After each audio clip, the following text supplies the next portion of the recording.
Hello and welcome back to Born to Rant. I'm Brandon, and this week we are taking a look at another classic anime that I recently watched for the first time, 1997's Perfect Blue. And this is one that really sat with me after I first watched it a month or so ago. Like, I knew I wanted to make a video on it before even starting the movie, but once it was over, I just truly didn't know what to say. So I decided to just let it sit with me for a while, and then I had the bright idea to watch and cover Paprika, and the exact same thing happened. Which is when I decided to sit down and watch Perfect Blue one more time, and man, I'm so glad I gave it another watch. Not that I found my first viewing overly confusing or anything, but I feel like as a movie, it washed over me in the way that only special movies ever really seem to be able to do. Which is why I wanted to carve out some time and make a quick video to talk about what I really loved about Perfect Blue.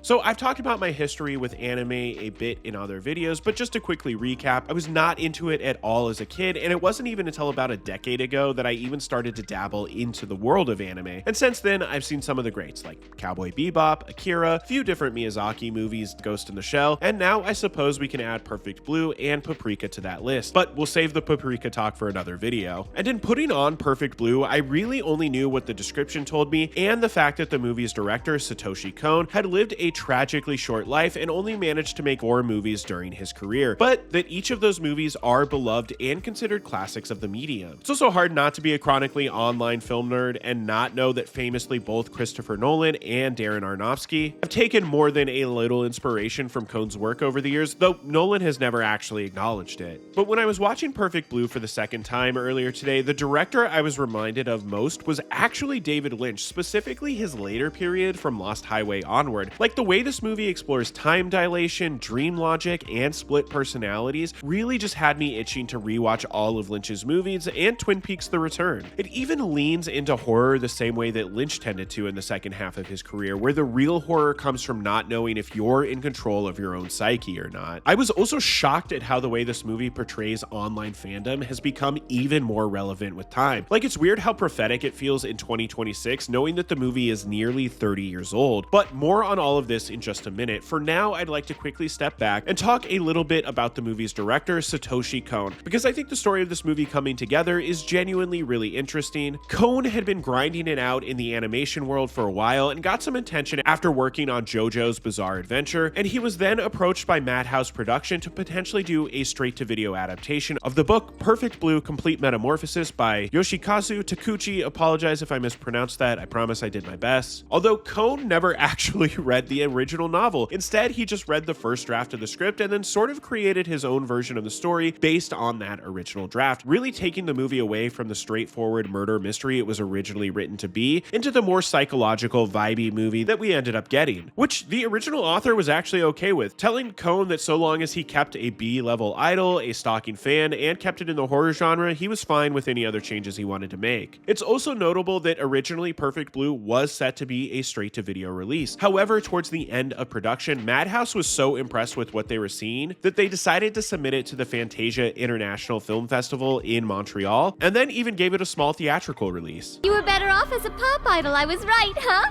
Stop all this nonsense! Please tell me who you are! Who, me? I am a pop idol. As for Perfect Blue and what I liked about the movie, I mean, I think it's genuinely kind of perfect. It pays off everything it sets up, and it accomplishes all it sets out to do. Plus, it's under 90 minutes long, which I'm a big fan of. And I really like that the story follows a B-grade idol, and that it shows that though the perception is that her group, Cham, is successful and has a rabid fan base, realistically as a group, they're struggling to even break onto the charts. The movie also does a great job of showing that just because you might be mildly famous or have some amount of fame attributed to you, that doesn't mean you're rich. In fact, unless you're in the news for having a big payday, you're probably living paycheck to paycheck in situations like this. And like I mentioned earlier, it also showcases fandom in a really prophetic way. Like, thanks to the internet, all of these artists, fans, and actors have rabid fan bases that take their fandom far too seriously. Like, obviously stuff like Taylor Swift and K and J-pop all have rabid, intense fan bases that are known for sending out death threats to people, but now even actors on mild hit TV shows have weird fan interactions online online. Like, fandom has developed into this real us versus them mindset that mixes with the sort of newfound access that we have to these performers, and it just creates some really ugly situations. And I was just really blown away by how ahead of that this movie was. Also, the murder mystery featured in the movie is genuinely so engaging. Like, you really are questioning what is going on. Is this guy even real? Who is posting as Mima? Why are all of these violent acts happening around her? But it's the way the movie will cut back and forth between Mima performing a scene, to the scene being her reality, to then cutting to see the facade of a set. It's all so disorienting and really effective at making you feel lost, but in the way that only a really good movie can do for you. I also just love the arc of Mima's career and the way she goes along with it, both willingly and hating herself for it at every turn. Like, her leaving Cham is clearly not an easy thing for her to do. She even agrees to filming an essay sequence pretty much immediately. And we do briefly need to talk about the filming of that sequence. This thing is so upsetting, like, full stop. I hate sequences like this, even when they serve a purpose in the story like it does here. Like, it's not a real assault, obviously, but you watch the sequence play out, and even though it's not real, it looks real and it feels real. But the assault, while completely upsetting, does offer probably the funniest exchange of the movie. I'm really sorry. Oh no, it's all right.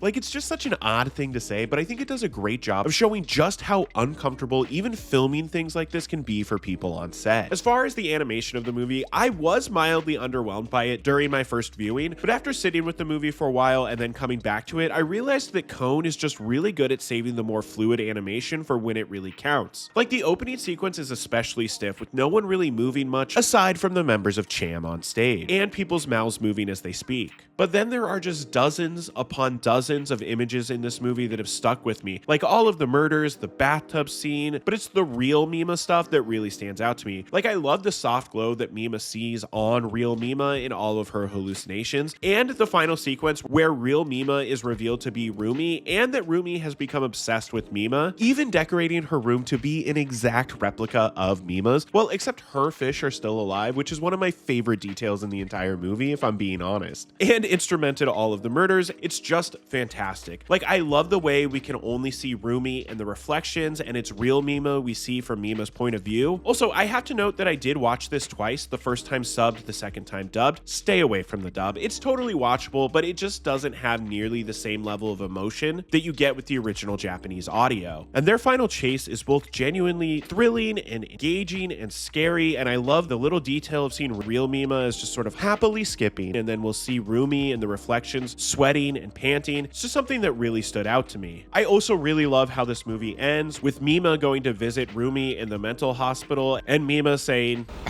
No, I'm the real thing. to end the movie. So, nearly 30 years later, what is the legacy of Perfect Blue? Well, I mean, I think it exists in this kind of B tier of anime. Like, it's certainly not talked about the way that Akira or Ghost in the Shell or Cowboy Bebop are, although Darren Aronofsky has threatened to do a live-action Perfect Blue a few different times, and I suppose you could argue that Black Swan is his Perfect Blue, but that's a conversation for a different video. But I think when it comes to Satoshi Kon as a filmmaker, Perfect Blue gets a little overshadowed by Paprika, which is an absolutely incredible movie, but I'm really more of a horror guy, so I think I might lean toward Perfect Blue just ever so slightly, though I do need to watch Paprika again. If you've made it this far into the video, thank you for watching, and as always, an extra special thank you to all of my supporters over on Patreon and my channel members here on YouTube. I truly could not do it without your support. Born to Rant is a completely independent channel, and I use no AI in the making of my videos, and if that means anything to you at all, your support by either liking the video or subscribing to the channel would mean the world and really help me out. There's also a button beneath this video to join as a channel member and a link to the Patreon in the description below, and you can actually join any tier on either platform for a free trial period where you'll get early access to new videos and access to member exclusive videos like these, with new member exclusives coming every single month. And that's going to do it for Born to Rant this week. Okay,